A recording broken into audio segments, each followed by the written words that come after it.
I used to believe trust was the foundation of everything.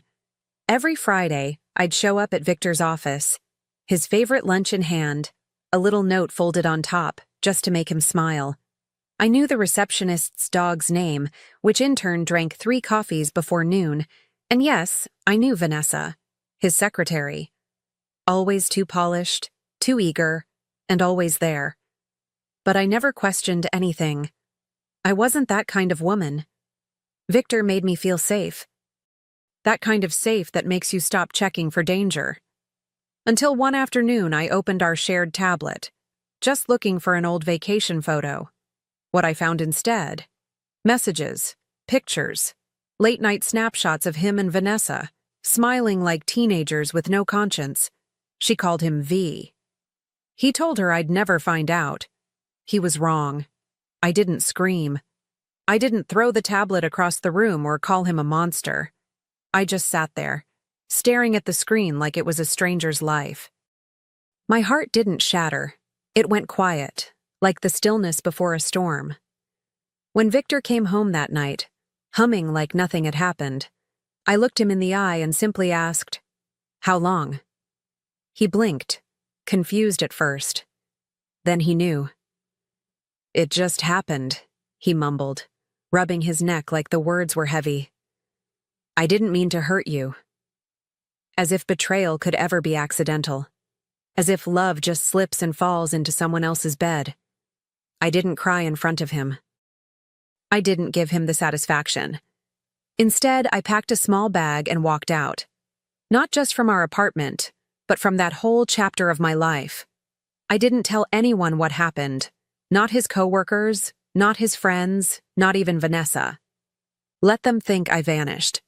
Let them guess. I wasn't gone. I was planning. People talk about heartbreak like it's loud, like sobbing in the shower or screaming into pillows. But mine was quiet. It was the silence in my car after I left, gripping the steering wheel like it was the only thing holding me together. It was skipping the calls from friends who meant well, but would ask questions I wasn't ready to answer. I didn't want comfort. I wanted clarity. And revenge, though I didn't know it yet, was already blooming beneath the surface. I moved in with my sister for a while, took time off, drank my coffee slowly. Sat with the pain until it stopped feeling like pain and started feeling like fuel. Victor had taken something from me, but he'd also left me with something far more useful. A reason. I watched him from a distance. His promotions, his happy little office parties, his hollow success. He thought I was out of the picture. He had no idea I'd just stepped behind the curtain. Because here's the thing about silence. It's not weakness. It's strategy. I never stopped working. People assumed I was healing, maybe licking my wounds. But in truth, I was building. I had my own career, investments, a few quiet partnerships, years of financial discipline that Victor never really paid attention to. He thought I was just the supportive girlfriend, and maybe I was. But I was also an architect of my own future, one he never imagined I could design without him. A few months after I left, I got word that his company was looking for new capital. It was casual gossip at first, mentioned over cocktails during a client dinner. But I leaned in, took notes. The more I heard, the clearer it became. This wasn't just an opportunity. It was a door, and I held the key. He had his affair. Now I had my angle. I didn't act impulsively. I played it cool, like a chess game I'd been preparing for years. Through a few trusted intermediaries, I started moving capital, slow, strategic, invisible. I tapped into old contacts from business school, leveraged quiet partnerships, even pulled from a small inheritance I'd never touched. Every dollar was intentional. Every meeting, discreet. No one in Victor's world had any idea I was circling. And when the paperwork cleared, I smiled. Because I wasn't just an investor, I was the investor, majority shareholder. The woman who once brought lunch to that office now owned it. Funny how tables don't just turn, they flip. And I wasn't finished. I stayed silent a little longer, just to let it all settle. Let them keep celebrating Victor's small wins under the illusion of control. Let Vanessa keep smiling at her desk like she'd conquered something. Meanwhile, the boardroom had a new queen, and no one saw her coming. I'd read every quarterly report, studied the internal structure, mapped out who was loyal to whom. Knowledge is leverage, and I had more than enough. It wasn't about revenge anymore. It was about precision. He made me feel small. I made myself powerful. And now, I was ready to step back into that building, not as a woman scorned, but as the one signing the checks. The calm before the storm had passed. Now, it was time to let the thunder roll. The heels hit the marble floor like a countdown. One step, then another. Every inch of me was deliberate, tailored suit, chin high, eyes forward. I hadn't been in that building since the day I walked away with my heart in pieces. But now I walked in with equity, power, and a calm that could slice glass. The receptionist did a double take. An intern dropped her pen. Even the elevator seemed to pause for me. I didn't look for him. I didn't need to. The whispering started almost immediately. Is that... Oh my God, that's her. Let them talk. I was done being the story they pitied. I was the one writing it now. The boardroom was already filling up when I arrived. Department heads, executives, people in suits who didn't know I used to sit in the lobby, waiting for Victor with warm coffee and blind faith. Vanessa was there too, flipping her hair, pretending to care about the agenda. Victor sat near the front, relaxed, confident, oblivious. That was about to change. I took my seat, third chair from the CEO, and waited. Then came the moment. The CEO stood. Before we begin, I'd like to introduce our newest majority partner, Ms. Camila Silva. Silence. Then gasps. Victor's jaw tightened. Vanessa's eyes went wide. I smiled. Not too much, just enough. I'm thrilled to be here, I said. We've got exciting changes ahead. I didn't look at him directly. I didn't need to. The tension in his shoulders, the twitch in his jaw, those were enough. Vanessa sat frozen, trying to piece together what just happened. And me? I was composed, in control, and already thinking 3 moves ahead. I leaned back in my chair as the meeting continued, offering thoughts here and there, enough to make it clear. I wasn't just a figurehead. I was the storm they hadn't seen coming. When the floor opened for questions, no one spoke. Not even Victor. Especially not Victor. I turned to the CEO and said calmly, I think we'll start by reviewing some leadership structures. And I caught the slightest tremble from across the room. It was time. Time to clean house, with grace. I called them in separately, then changed my mind. Let them squirm together. The boardroom was quiet when they walked in. Victor went stiff the moment he saw me at the head of the table. Vanessa's heels hesitated mid-step. I gestured to the chairs across from me. No smiles, no small talk. Just business. The kind of business that changes lives, and not in the way they'd hoped. Victor tried to open with a chuckle. Camilla, this is unexpected. I didn't blink. Take a seat. He did. Slowly. Vanessa kept glancing at him like he could save her. He couldn't even save himself.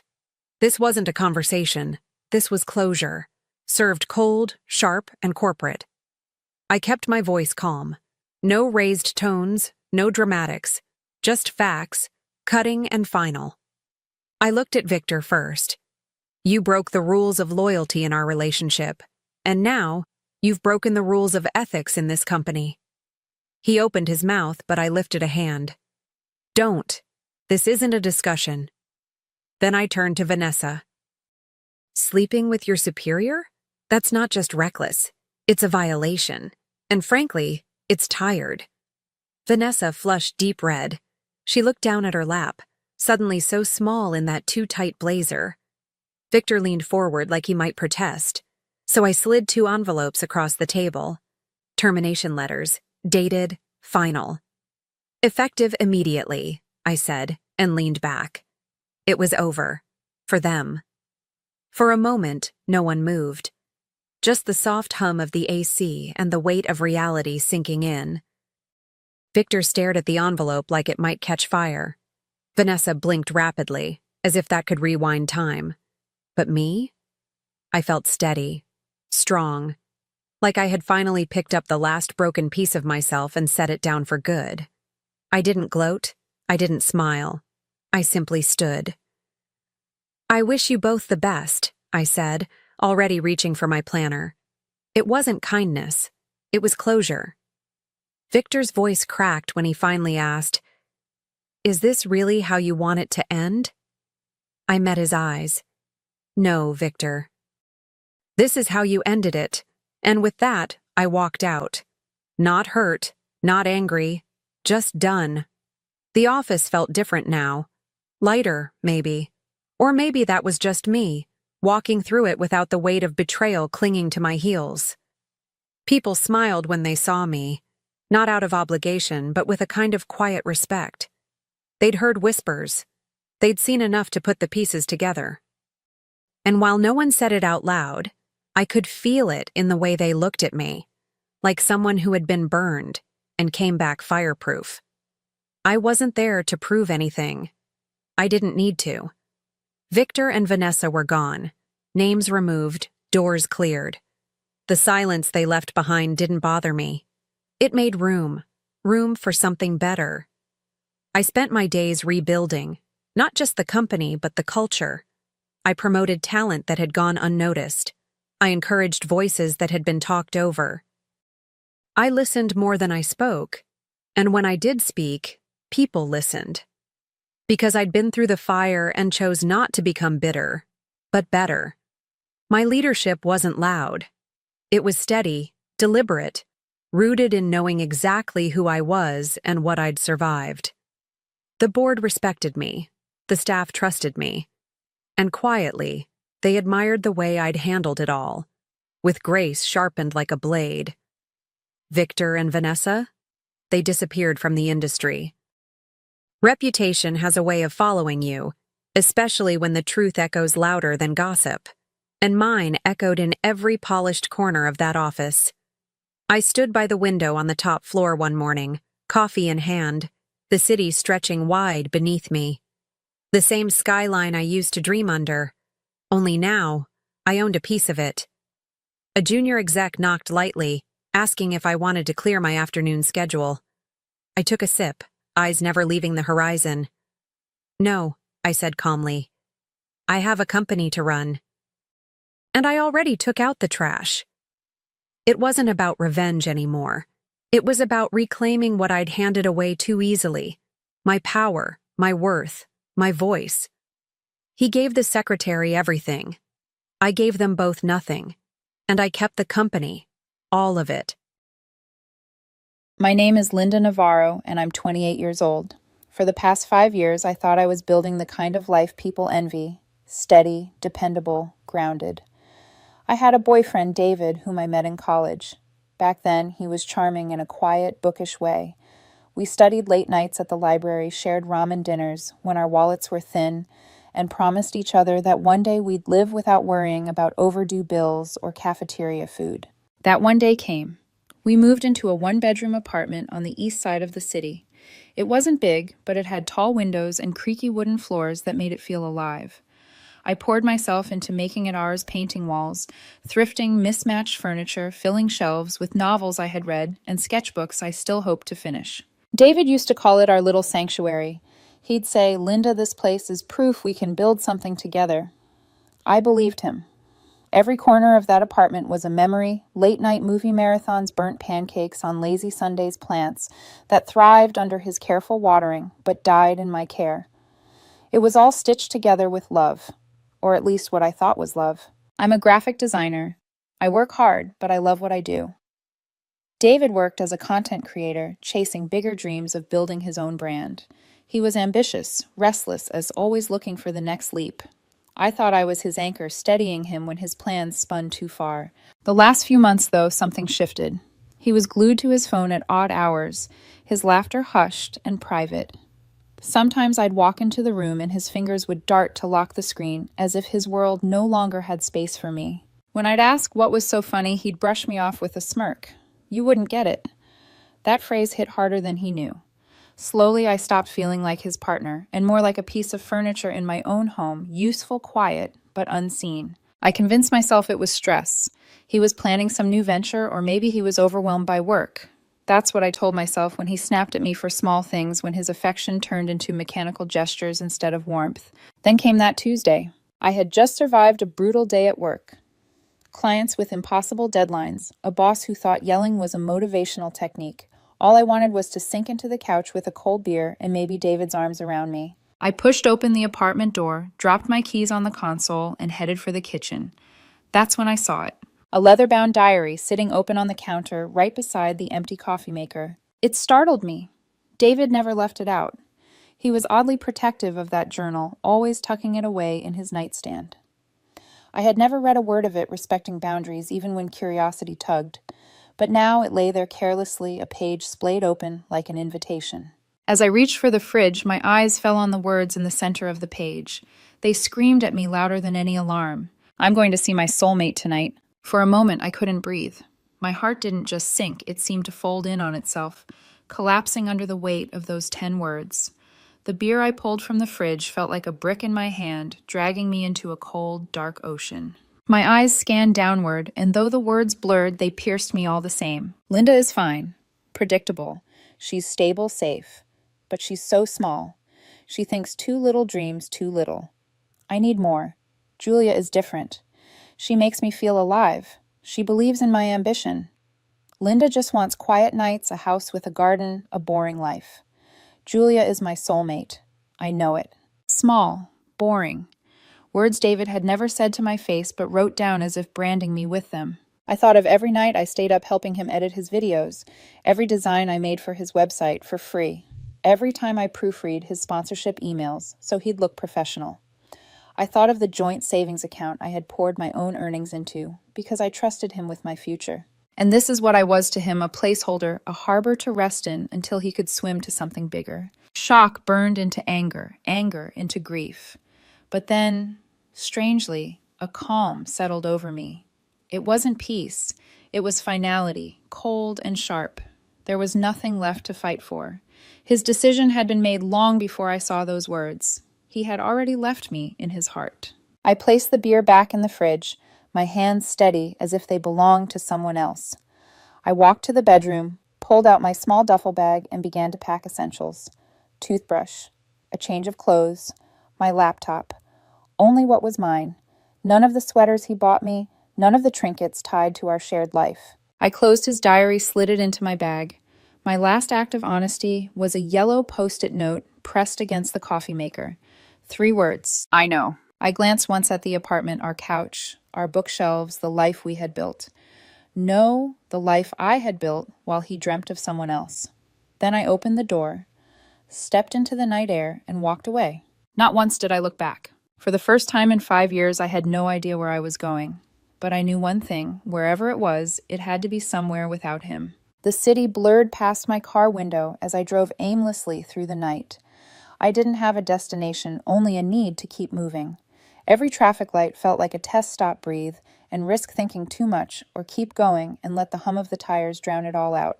My phone lit up on this passenger seat. The name glowing on the screen made my stomach knot David. I stared at it as it rang once, twice. My hand trembled, not with longing, but with the weight of a decision. Answering meant stepping back into the fire I'd just escaped. Letting it ring meant silence, but also unfinished business. On the 3rd ring, I picked up. Linda. What the hell is this? His voice was sharp, panicked. Where are you? I let out a slow breath. I'm out. What do you mean out? You can't just leave. Are you trying to scare me? This isn't funny. No joke. I said, my tone flat, almost detached. I found your diary, David. You left it open on the counter. Silence, heavy, suffocating silence. I could hear him breathing, quick and uneven. I pictured him in our kitchen, staring at the Post-it on the coffee maker, his mind racing through excuses. Finally, his voice returned sharper, now tinged with indignation. You invaded my privacy. That was Private Linda. How could you do that? I almost laughed. The absurdity stung more than the betrayal. Invaded your privacy. You wrote that you were going to see your soulmate tonight. You wrote that I'm small. Boring. Just a safe bet. And you're mad, I found out. You don't understand, he stammered, his panic slipping into desperation. It's not what it looks like. Not what it looks like, I repeated softly, tasting the bitter irony. Then explain it to me. Explain how calling another woman your soulmate is anything other than betrayal. His voice faltered. Then came the backpedal, shaky but practiced. It was just fantasy writing, a way to process my feelings. You know I'm under pressure, always chasing something bigger. I was confused, that's all. Julia means nothing. She's just someone who makes you feel alive, I cut him off. The words dripped with sarcasm, yet my tone remained eerily calm. Too calm. You wrote it, David. Those weren't slips of the tongue. They were thoughts you carved into paper because they were too heavy to carry. Linda, you're twisting this. I never said I was leaving you. I was just exploring feelings. You don't get how hard it is for me, always wanting more in you. And me, what I snapped, the first crack in my composure. My grip tightened on the steering wheel. And me, being steady. Predictable. Making sure rent got paid. Proofreading your sponsorship deals until 2 a.m. That's what makes me small to you. His voice dropped low, pleading now. I didn't mean it like that. You've always been there for me. I was just lost. I didn't know how to tell you I needed excitement. I don't want to lose you. A bitter laugh escaped me. You lost me months ago, David. You just didn't notice. The words hung in the air. My calmness unnerved him. I could feel it through the silence, like he expected screaming, sobbing, anything but this measured detachment. Linda, don't do this, he whispered. We can fix it. Please, don't throw away 5 years. I stared at the road ahead, the city lights blurring like tears I refused to shed. I'm not throwing anything away. You already did. I'm just the one picking up the pieces. Linda, his voice cracked, desperation leaking through. No. My tone turned to steel. I don't owe you this conversation. You made your choice when you wrote those words. The woman you called small and boring. She's gone. You don't get her back. Before he could reply, I ended the call. The silence that followed wasn't empty. It was powerful. For the first time in years, my world wasn't tethered to his voice. As I drove deeper into the night, I realized something chilling, yet liberating a part of me had died in that apartment. The version of Linda who clung to David, who believed love meant being his anchor, had vanished. And though grief clawed at me beneath, it was something else. A quiet flicker of freedom. The first night away from David was the longest of my life. I crashed on my cousin's pull-out sofa, staring at the cracked ceiling until dawn. Every creak of the old pipes, every car horn from the street below, reminded me I was no longer in our apartment. My body felt restless, as though it hadn't yet caught up with the fact that I'd walked away. The air in her place smelled faintly of lavender detergent and candle wax. Safe, but temporary. That word temporary became my shield. I told myself the hurt was temporary.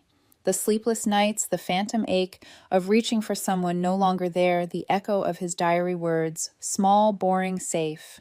They haunted me, but only for now. Daylight forced me to move.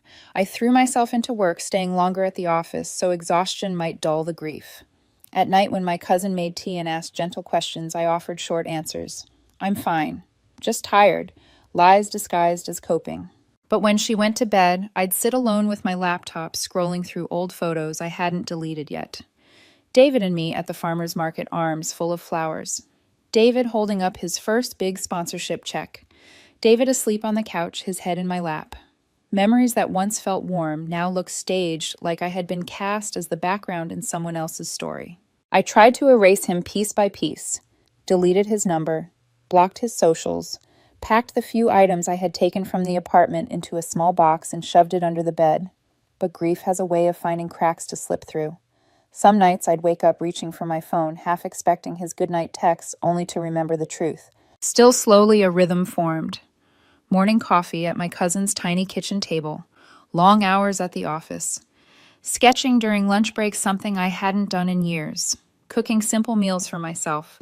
At first it all felt hollow, but somewhere between the silence and the small routines, I caught flickers of peace I hadn't realized I'd lost. Weeks passed. Then, out of nowhere, a message from Clara, a mutual friend who had been in David's orbit as long as I had. Linda, can you believe what happened with David and Julia? My heart stuttered. Julia. The name inked into his diary. His supposed soulmate. I met Clara at a coffee shop near her office. She slid into the booth with wide eyes, her voice dropping to a conspiratorial whisper. You won't believe it. Julia wasn't who he thought she was. I braced myself, not sure if I wanted to hear more. Clara continued anyway, words spilling like a dam had broken. She wasn't some high-powered partner. She was a consultant on contract temporary, just like half the staff at his firm. She strung him along, told him she could help him level up his business. Meanwhile, she was stealing client contacts right from under his nose.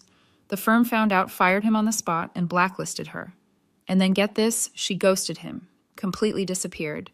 He lost everything. Job, reputation, even some friends who cut him off when the truth came out. I sat there stunned. The bitter taste of irony filled my mouth. The woman he had called his soulmate, the one who made me small in comparison, had used him as nothing more than a stepping stone. Clara's voice softened.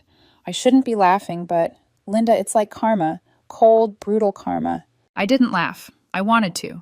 I wanted to relish the justice, to feel vindicated. Instead, all I felt was a hollow ache. David had betrayed me, yes.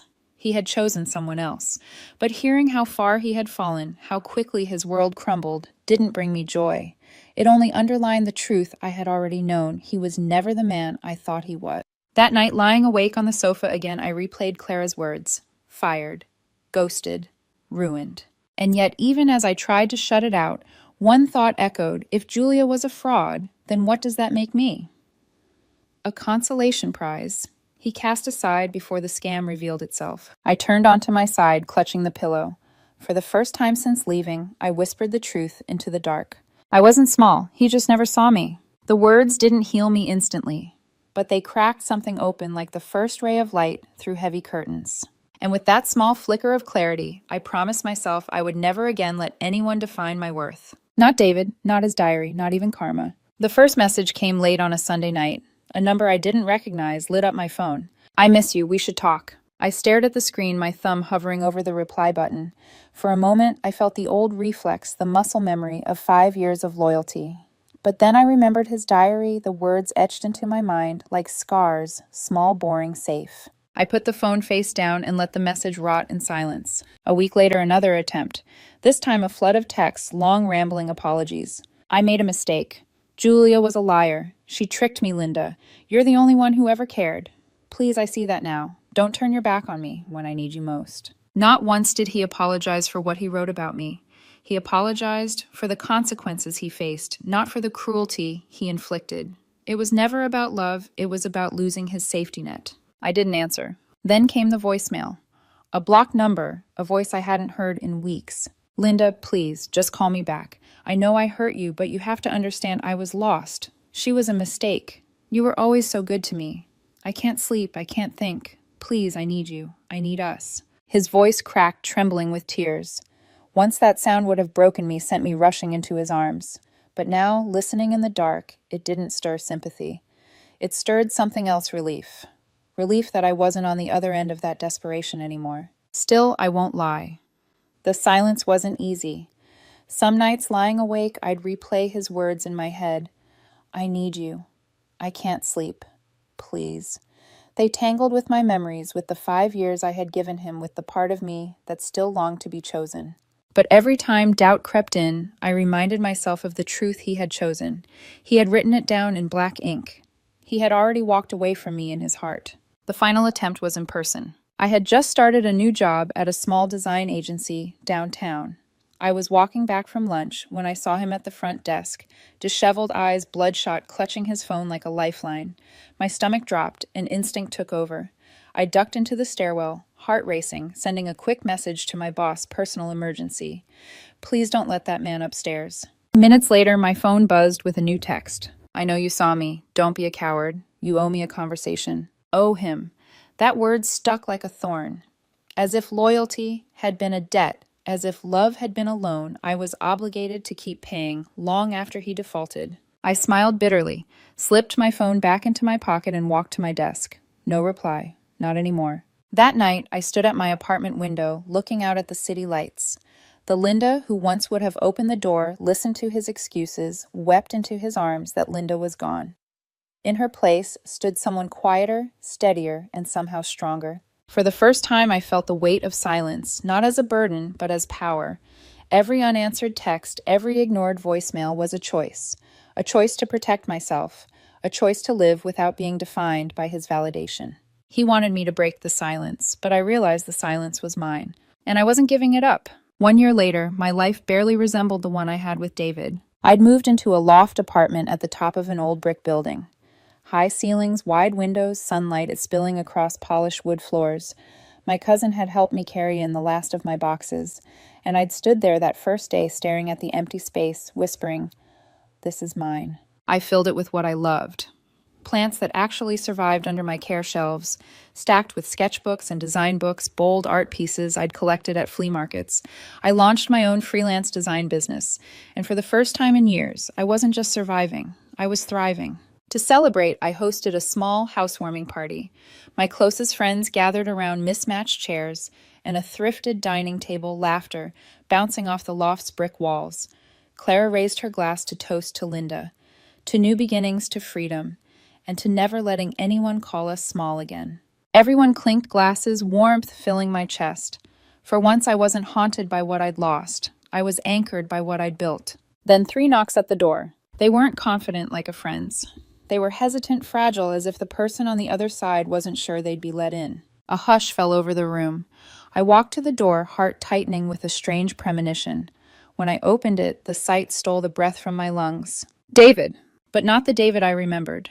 The man standing in front of me was a ghost of himself. His hair hung limp, his shirt wrinkled, eyes bloodshot and swollen. He looked smaller somehow, as if life had pressed him into a thinner, weaker version. Linda. His voice cracked on my name. I know I shouldn't be here, but I had to see you. I need to explain. His face crumpled. I need you. Behind me, the party went silent. My friend's eyes burned on my back. But all I saw was him, once the center of my universe, now a stranger trembling on my doorstep. He stepped forward slightly, eyes pleading. I know what you're thinking. That I chose wrong. That I betrayed you. And I did. God, I did. Julia ruined me. She used me, left me with nothing. But Linda, you were everything. You're still everything. I was blind. Please, I'm ready to come home. To us. His gaze flicked past me into the loft. He saw the art on the walls, the life I had built without him, the laughter that wasn't his anymore. His face twisted in shock, then desperation. I see it now, he whispered. I see what I lost. You were never small. You were never boring. You were the one. You were always the one. The old Linda might have broken then, might have let his words stitch over the wounds he caused. But that Linda was gone. I looked at him, really looked at him, and felt nothing but finality. The woman you're looking for isn't here, David, I said, my voice steady, calm. She doesn't exist anymore. She died the night she found your diary. He flinched as if I'd struck him. Don't say that. You're still you. I shook my head. No, I'm not.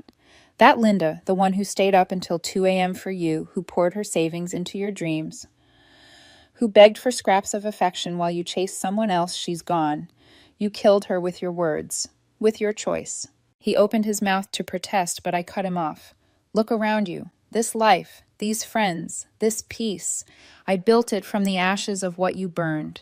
You called me small, but without you, I've grown into something bigger than you'll ever see. Tears pooled in his eyes. Please, I can change. I can be better. Just give me one more chance. I stepped back, my hand on the door. No, David. You wanted a woman who made you feel alive, who believed in your ambition. You got her. She showed you exactly who she was, and now you get to live with that choice. That's your lesson, not mine. He stared at me broken, realizing the reversal of power. The man who once dismissed me as a placeholder now stood as the unwanted guest on the other side of a door he would never cross again. I didn't yell. I didn't cry. I simply closed the door. The sound echoed through the loft like a full stop at the end of a sentence I had been writing for over a year. I turned back to my friends. Clara's eyes glistened. My cousin gave me a small nod. And as I raised my glass once more, a smile tugged at my lips. I was not small. I was not boring. I was free. My name is Natalie Pierce. I'm 28 years old. For nearly 3 years, I thought I had built something solid with Ethan. We'd been together for just over 2.5 years, and for the past year, we even shared an apartment. I wasn't the type to post grand declarations on social media or write flowery notes. My love was steady, practical. I worked a reliable job in logistics, paid my half of the rent before it was due, never forgot Ethan's mother's birthday, and made sure we showed up to his family dinners every week. If he needed me, I was there quietly, consistently. When Ethan lost his job 6 months into our relationship, I picked up groceries without complaint and helped him rework his resume. When he fought with his brother, I stayed up until 2 in the morning just listening as he vented. I didn't try to fix his pain. I just sat there because I knew he didn't want solutions, he just wanted presence. At first, he seemed to treasure that. He once joked, "You're the calm to my chaos." I smiled when he said it, thinking it was a compliment. But about a year into living together, something shifted. The little jokes started. "Don't you ever miss the thrill of chasing someone?" Or, "It's like we're already married." Too comfortable. At first, I brushed them off, thinking maybe it was stress from his career struggles. I doubled down on reassurance, reminded him he was attractive, told him I trusted him completely. But then came the comment that stuck like a splinter. "You don't even get jealous when other women flirt with me. It's like you don't care." I remember standing there stunned. In my world, jealousy wasn't proof of love, it was poison. But to Ethan, my steadiness wasn't enough anymore. He didn't want calm. He wanted sparks, fire, and chaos, even if he had to set the match himself. That was when the unease settled in my chest, a quiet dread I couldn't name yet. Because deep down, I knew he was about to start testing me. The first time I noticed it, we were at a house party. One of our mutual friends had invited us the kind of gathering where the music was too loud, beer cans scattered across countertops, and everyone trying a little too hard to seem fun. That's when Brianna walked in. She was the kind of woman who filled a room, loud laughter, bold outfits, and a way of leaning in close when she talked that blurred the line between friendly and flirtatious. She thrived on attention. Ethan liked her immediately. I told myself not to overthink it. She was a friend in our circle, and Ethan was allowed to have friends. But the way he gravitated toward her, it gnawed at me. That night, I came back from the kitchen carrying drinks when I saw them, Ethan and Brianna, heads tilted too close, laughing at something. She touched his arm in a way that wasn't casual, and then, as if on cue, she glanced at me. It wasn't a quick glance, it was deliberate, her hand still on him, her eyes locking with mine. Ethan noticed I was watching, and instead of pulling away, he smiled faintly, almost daring me to react. I froze. My instinct was to trust, to not feed into whatever game was happening. So I just stood there for a beat, then walked past them like nothing was wrong. On the car ride home, Ethan was quiet. Too quiet. Until finally he broke the silence. "You didn't even flinch tonight," he said, his voice low. I frowned. "What are you talking about?" He shot me a look. "With Brianna. I was practically draped over her, and you didn't even care." The words sank like stones. "Wait, you did that for a reaction?" Ethan leaned back in his seat, arms crossed. "Natalie, seriously. If you saw me cozy with another woman and felt nothing, what does that say about us?" I blinked, trying to wrap my head around it. "It says I trust you, or at least I did." That should have ended the conversation, but Ethan wasn't finished. He leaned forward, his tone sharper now. "You never get jealous. It's like you're emotionally asleep. Brianna got more riled up about a stupid drinking game than you ever do about me." That stung. I gripped the steering wheel tighter, keeping my voice calm. "So now I'm supposed to compete with the party clown to prove I care." "Don't twist it," he snapped. "I just want to feel like I matter enough to fight for." I didn't say the thing clawing at the back of my throat that real love doesn't need tests, that someone secure doesn't bait jealousy just to feel wanted. Instead, I just said softly, "I'm not going to perform jealousy for you, Ethan. That's not love. That's insecurity." His silence after that wasn't relief, it was resentment. I could feel it radiating off him like static. And deep down, I knew this wasn't over. He hadn't gotten the reaction he wanted, which meant he would push harder. A week later, Ethan invited me to a party one of his coworkers was throwing. I didn't want to go. I had an early shift the next morning, and honestly, things between us had been tense ever since that argument in the car. But Ethan insisted. "It'll be good for us," he said, his eyes fixed on the mirror as he put on cologne. "You've been so distant." I wanted to say I've been distant because you turned our relationship into a game I never agreed to play, but instead I nodded and let him lead me out the door. The party was crowded. Music pulsing, too many glasses of wine in people's hands. I stuck close to the kitchen, chatting politely with one of Ethan's coworkers about football, pretending to be interested. And then out of the corner of my eye, I saw him. Ethan, on the living room floor, dancing. Not just dancing, grinding against Brianna. His hand on her hip, her head thrown back in laughter, like she was auditioning for a movie. But the worst part, his eyes. Even as Brianna spun around him, Ethan's eyes locked onto mine across the room, and then he smirked. It wasn't the smirk of someone caught in the wrong. It was a gotcha smirk, a challenge. Do you care now, Natalie? Will you fight for me? My body went cold. The room, the music, the people blurred into static. I wasn't embarrassed because strangers saw it. I was humiliated because the man I loved orchestrated it. I didn't storm over. I didn't pull him away. I just turned, walked out the front door, and drove home. No texts, no calls.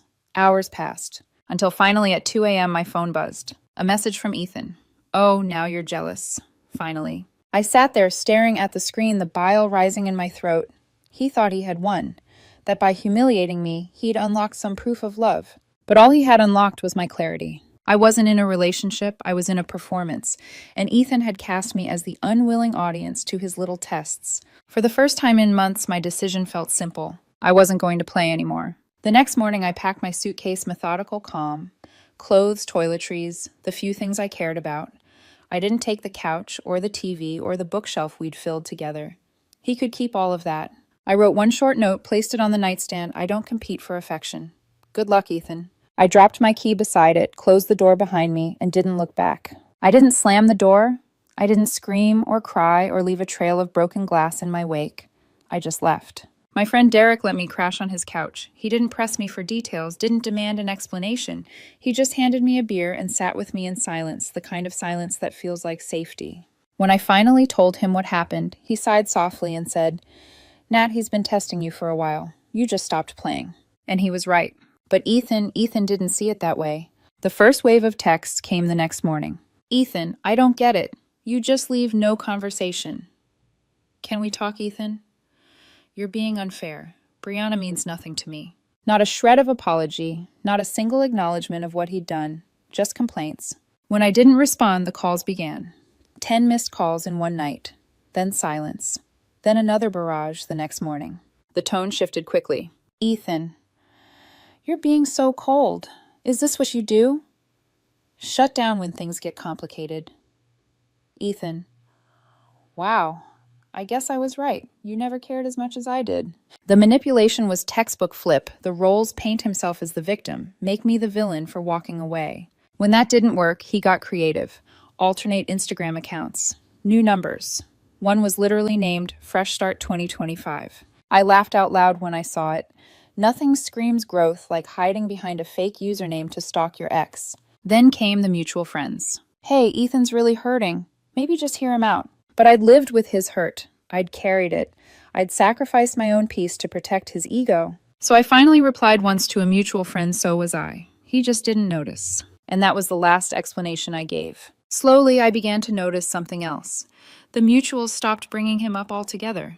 His drama was exhausting, not just for me, but for everyone. It was like the storm he created had finally spun out, leaving him in the center alone. And me. For the first time in a long time, I was breathing again. Weeks passed. I found a small apartment closer to work. It wasn't fancy, but it was mine. The first morning I woke up there, I noticed something I hadn't felt in months: silence. Not the heavy, suffocating silence of an argument waiting to erupt, but the soft, steady quiet of peace. I built routines again. Started hitting the gym before work. Cooked meals that were just for me. No one else's preferences hovering over my shoulder. Slept through the night without waking up to the vibration of late-night arguments or endless "where are you" texts. And slowly I started to feel human again. Meanwhile, Ethan's chaos spilled outward. A mutual friend mentioned casually over coffee. Yeah, things with Brianna didn't last. Imploded in 2 weeks. The second she realized he wasn't just fun at parties, but needy. She bailed. Apparently, she blocked his number, stopped responding altogether. One night, when he tried confronting her at another party, she laughed in his face and said, "You got what you wanted, made Natalie jealous. Go celebrate." The irony tasted bittersweet.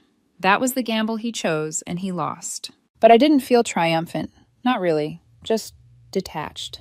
Around this time, I started talking to someone new. His name was Daniel. He wasn't flashy. He wasn't loud. He didn't make everything into a performance.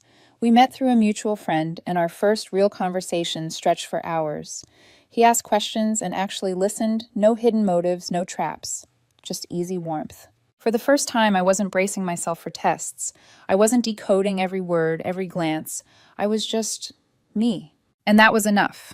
The contrast between Ethan and Daniel was staggering. One needed me to burn to prove he was worth the fire. The other simply sat with me in the quiet, and the quiet felt like home. But deep down, I knew Ethan wasn't finished. People like him never leave quietly. There would be one last test. 3 months after I left Ethan, I got a message from my friend Jordan. Hey, small birthday dinner this weekend. Low-key promise. No drama. I hesitated. The last thing I wanted was to risk running into Ethan. But Jordan had stayed neutral through everything, never taking sides, and it had been months. I wasn't hiding from him anymore. So I went, and I didn't go alone. Daniel came with me. When we walked into the restaurant, I felt it instantly, the sharp weight of a stare. Ethan. Sitting at the far end of the table, glass of wine in hand, frozen mid-sip. His smile faltered like a flickering light bulb. Daniel leaned toward me and whispered, "That's him, isn't it?" I nodded once. "Yep." Dinner went on. We laughed, traded stories, passed plates around. Daniel fit in, effortlessly kind and steady, the exact opposite of the chaos I'd left behind. But Ethan couldn't keep still. He kept stealing glances, his eyes darting from me to Daniel, then back again. It was only a matter of time. Sure enough, when I got up to help clear dishes, Ethan followed me into the kitchen. "I didn't think you'd come," he said.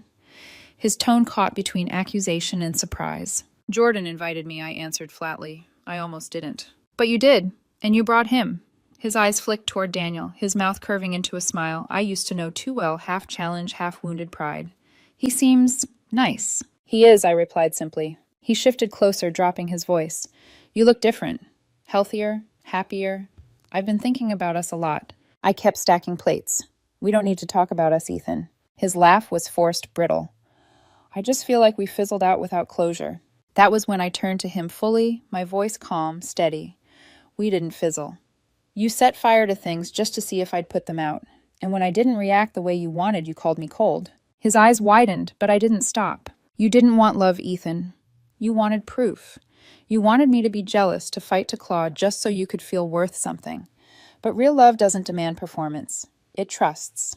And you didn't trust me, or yourself." For the first time, he didn't have a quick comeback. His lips parted, like he wanted to argue, but no words came. "I never wanted to hurt you," he whispered finally. "I know," I said softly.